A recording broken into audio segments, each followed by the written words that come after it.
Nous sommes aujourd'hui à un moment critique, c'est-à-dire que nous sommes dans une phase d'accélération vraiment de la mise en œuvre de l'initiative. Les 2-3 dernières années avec la Covid, nous avons eu un ralentissement, mais nous avons travaillé.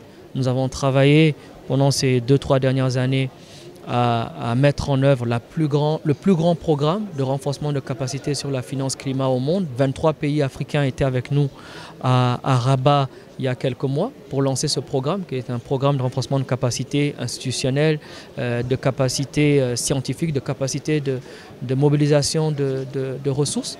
Nous allons dans un mois, nous nous retrouvons, dans moins d'un mois, nous nous retrouvons à Lomé avec ces 23 pays pour accélérer.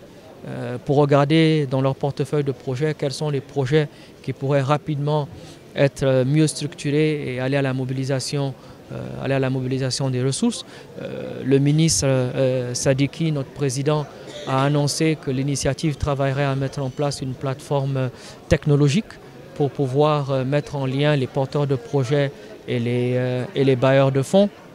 Nous allons également sur le front diplomatique avec la COP28 qui va être organisée à Dubaï, avoir une présence très forte lors de cette COP avec nos partenaires. Donc nous sommes vraiment dans une phase aujourd'hui d'accélération.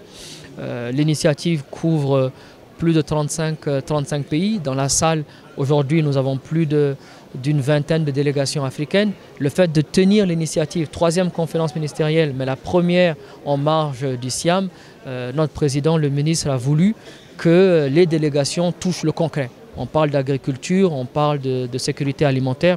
Il faut être dans le concret. Le fait de l'organiser en marge du Siam permet également aux ministres et à leurs délégations d'être en contact avec l'expérience, avec les partenaires techniques, technologiques, financiers qui sont là. Donc nous sommes vraiment dans une phase d'accélération. Merci.